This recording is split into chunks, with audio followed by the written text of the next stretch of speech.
Bismillahirrahmanirrahim. Assalamualaikum warahmatullahi wabarakatuh. Alhamdulillah alladzi bi ni'matihi tatimmus shalihat wa bi fadlihi tatanazzalul barakat wal khairat wa bi taufiqihi tatahaqqaqul maqasid wal ghayat. Ashhadu an la ilaha illallah wa ashhadu anna Muhammadar Rasulullah. Allahumma salli wa sallim ala sayyidina Muhammad wa ala alihi wa sahbihi ajma'in. Amma ba'du. Kaum muslimin dan kaum muslimat, orang tua kami, guru-guru kami yang dimuliakan oleh Allah Subhanahu wa taala. Pertama-tama marilah kita memanjatkan puji dan syukur kita kepada Allah Subhanahu wa taala yang masih memberikan kita nikmat iman, yang masih memberikan kepada kita nikmat sehat, serta masih memberikan kepada kita nikmat kesempatan untuk hidup pada hari ini. Maka tiada kata yang pantas kita ucapkan melainkan kita puji Allah dengan kita membaca Alhamdulillahilladzi ahyana ba'dama amatana wa ilaihin nusyur. Segala puji bagi Allah alladzi ahyana, yang telah menghidupkan kita pada hari ini, ba'dama amatana, yang sebelumnya kita diberikan kematian. Jadi tidur itu juga salah satu bentuk kematian kecil. Berapa banyak orang yang tidur malam, rupanya itu menjadi tidur panjangnya ataupun kematiannya. Wa ilaihin nusyur, dan kepadanya lah semua kita akan kembali. Salawat dan salam tak lupa pula kita sampaikan kepada Nabi Muhammad sallallahu alaihi wasallam, Rasulullah sebagai qudwah hasanah, Rasulullah sebagai suri tauladan yang baik yang patut kita contohi dalam kehidupan kita sehari-hari. Bapak Ibu yang muliakan oleh Allah Subhanahu wa taala, alhamdulillah kita hari ini memasuki hari ke-28. Tentu Ramadan tinggal hitungan jam, karena boleh jadi nanti 29 Ramadan ataupun 30 Ramadan kita menyempurnakan, tergantung ru'yatul hilal. Dan juga jemaah yang muliakan oleh Allah Subhanahu wa taala, coba kita renungkan terhadap amalan-amalan yang telah kita lakukan dari awal Ramadan sampai dengan hari ini. Dan juga kita doakan kepada Allah Subhanahu wa taala, mudah-mudahan semua amalan yang telah kita bina dari awal Ramadan sampai dengan hari ini menjadi amalan-amalan yang diterima di sisi Allah Subhanahu wa taala. Amin ya rabbal alamin. Dan jemaah yang dimuliakan oleh Allah Subhanahu wa taala, tidak juga sampai di situ. Kita juga mohon doa kepada Allah Subhanahu wa taala agar diberikan istiqamah untuk senantiasa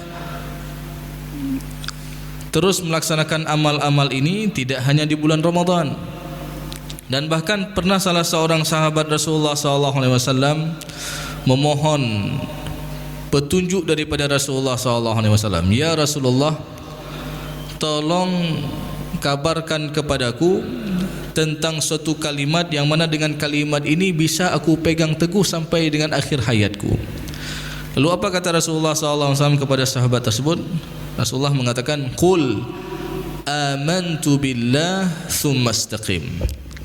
Katakanlah, aku beriman kepada Allah, thumma istaqim, kemudian beristiqamahlah.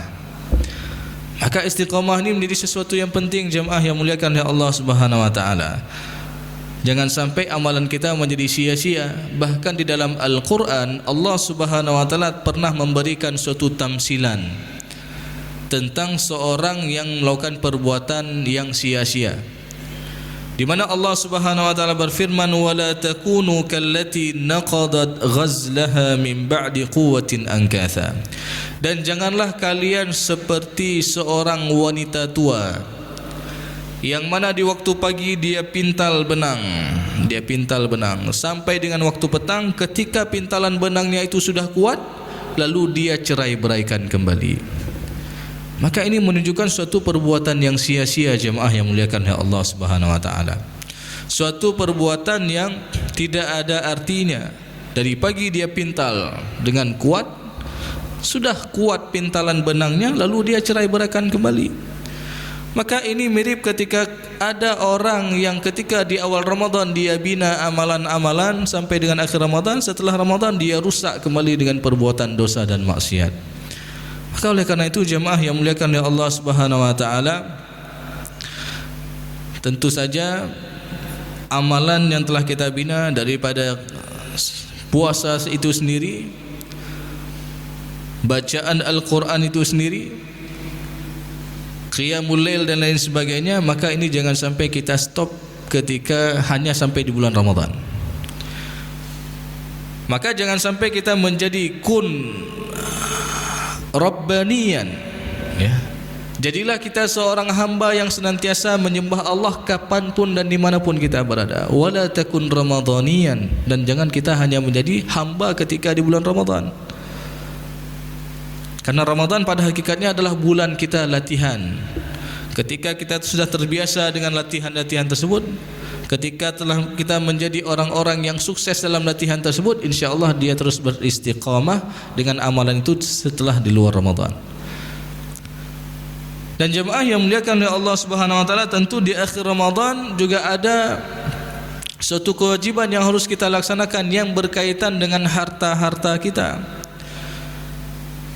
Tentu tidak hanya saja dari segi zakat fitrah yang kita keluarkan, tapi di sana juga ada zakat mal yang wajib kita keluarkan, zakat perhiasan dan lain sebagainya kalau sudah mencapai haul dan mencapai nisab. Karena Rasulullah SAW pernah mengatakan, man atahu Allahu malan, barang siapa yang diberikan harta oleh Allah Subhanahu wa taala, walam yuaddi zakatahu, lalu dia tidak mau mengeluarkan zakatnya, maka apa yang terjadi? Muthila lahu sujaan aqra, kelak hartanya itu menjadi seekor ular yang sangat ganas di hari akhir nanti. Lahu zabibatana, dan di sisi bibir ular tersebut mengeluarkan buih saking banyaknya bisa yang dikandung di kepala ular tersebut. Lalu dia mematok dan memakan tangan orang yang tidak mau mengeluarkan zakat, seraya dia berkata, ana maluka, aku adalah hartamu, ana kanzuka, aku adalah apa yang kamu simpan dahulu. Maka jemaah yang muliakan oleh Allah SWT, ini harus kita hati-hati terhadap harta ini. Bahkan di dalam surat At-Taubah ayat ke-34 secara terang Allah menjelaskan tentang orang-orang yang enggan mengeluarkan zakat emas dan perak yang dia simpan, di mana Allah Subhanahu wa taala berfirman, walladzina yaknizuna adh-dhahaba wal fiddah, dan orang-orang yang menyimpan emas dan perak, wala yunfiqunaha fi sabilillah, lalu dia tidak mau berinfak di jalan Allah, tidak mau mengeluarkan zakatnya, fabashshirhum bi'adzabin alim, maka berikanlah kabar gembira dengan azab yang pedih. Dia Allah sebutkan redaksinya, berilah kabar gembira dengan azab yang pedih. Ini menunjukkan apa? Sebagai penghinaan kepada orang tersebut. Apa azab yang Allah berikan kepada orang itu? Yauma yuhma 'alaiha fi nari jahannam, kelak di hari akhir nanti emas yang dia simpan itu, perhiasan yang dia simpan itu akan dipanaskan dengan api neraka. Ketika dia telah menjadi lempengan emas yang panas, Allah Subhanahu wa taala mengatakan, fatuqwa biha jibahuhum wa junubuhum wa zuhuruhum, akan ditempel dan digosok di 3 bagian anggota tubuh yang sensitif. Di mana itu? Yang pertama di dahi mereka. Kenapa ditempel di dahi? Karena pada hakikatnya mereka telah mengetahui hal itu wajib zakat, tapi mereka tidak mau mengeluarkannya, ataupun mempermainkan sehingga bagaimana cara tidak kena zakatnya. Kemudian di mana lempengan emas yang panas itu akan diletakkan di lambung mereka. Coba kita bayangkan, mungkin yang pernah merasakan bagaimana sakit asam lambung saja kita nggak sanggup tahan, apalagi ini kena lempengan emas yang panas. Kenapa ditempel di lambung? Karena pada hakikatnya dia telah memakan harta asnaf-asnaf penerima zakat. Dia telah memakan hak-hak orang lain, maka ditempel di lambung mereka. Kemudian di mana? Di punggung mereka. Lalu Allah katakan, hadza ma kanastum li anfusikum fadzuqu ma kuntum taknizun, maka rasakanlah ini yang dulu kalian simpan. Maka jemaah yang muliakan oleh Allah Subhanahu wa taala, Imam Ibnu Katsir di dalam tafsirnya, tafsir Quranul Azim, tatkala beliau mentafsirkan At-Taubah ayat ke-34 tersebut, beliau membuat sebuah kaedah. Apa kaedah yang beliau katakan? Man ahabba syai'an, barang siapa yang mencintai sesuatu, wa qaddamahu ala ta'atillahi azza wa jalla, yang mana kecintaannya terhadap sesuatu itu melebihi daripada ketaatan kepada Allah, uzziba bihi, maka dia akan diazab dengan sesuatu yang dia cintai itu. Jadi barang siapa yang cinta kepada sesuatu, yang mana cinta kepada sesuatunya ini melebihi daripada ketaatan kepada Allah, uzziba bihi, maka dia akan diazab dengan sesuatu yang dia cintai itu. Contoh tadi emas, dia cinta kali sama emasnya, dia sayang kali sama emasnya, tapi sayang sama emasnya ini melebihi daripada ketaatan kepada Allah, sampai-sampai dia tidak mau mengeluarkan zakatnya, maka emas itu yang akan mengazabnya di hari akhir nanti. Memang fitrah kita suka kepada sesuatu yang berharga. Fitrah manusia suka kepada emas dan perak. Sebagaimana Allah jelaskan juga di dalam surat Ali Imran ayat ke-14, Zuyina linnasi hubbus syahawati minan nisa'i wal banina wal qanatiril muqantarati minadh dhahabi wal fiddah. Jadi Allah telah menjadikan kecintaan kita, fitrah kita suka kepada wanita, suka kepada anak-anak, suka kepada sesuatu yang berharga seperti emas dan perak, ya. Tapi jangan sampai kecintaan kita kepada itu semua melebihi daripada ketaatan kepada Allah. Contoh yang lain, tatkala kita melihat Abu Lahab, ketika kita membaca biografinya, dia sangat cinta sama istrinya.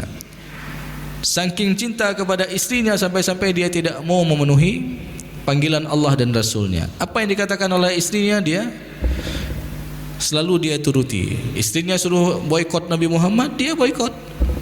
Istrinya suruh hina Nabi Muhammad, dia hina.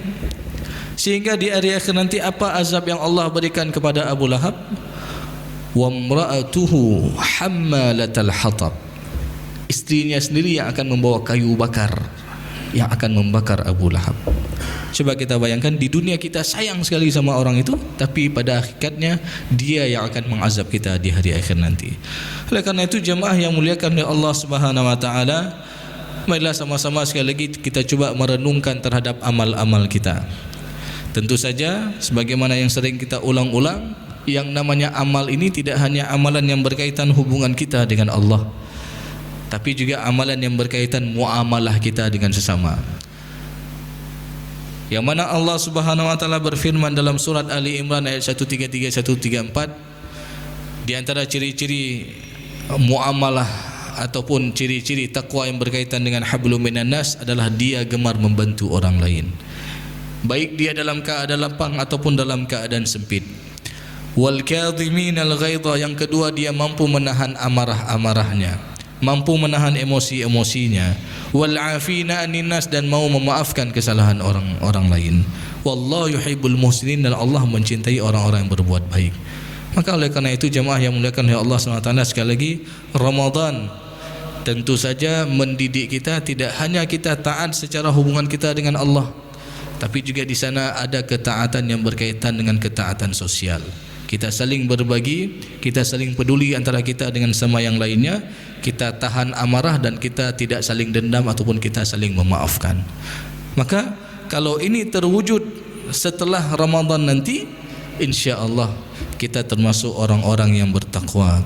Insya-Allah kita termasuk orang-orang yang beruntung, yang Allah Subhanahu wa taala bimbing kita sehingga kita mampu mencapai derajat orang-orang yang pintar.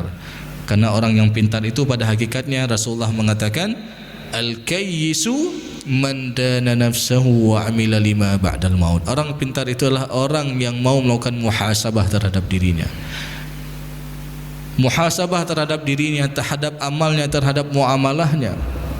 Maka jemaah yang muliakan oleh Allah SWT, di malam Lailatul Qadar pernah suatu ketika Aisyah radhiyallahu anha bertanya kepada Rasulullah, "Ya Rasulullah, kalimat apa yang pantas aku ucapkan tatkala aku berjumpa dengan malam Lailatul Qadar?"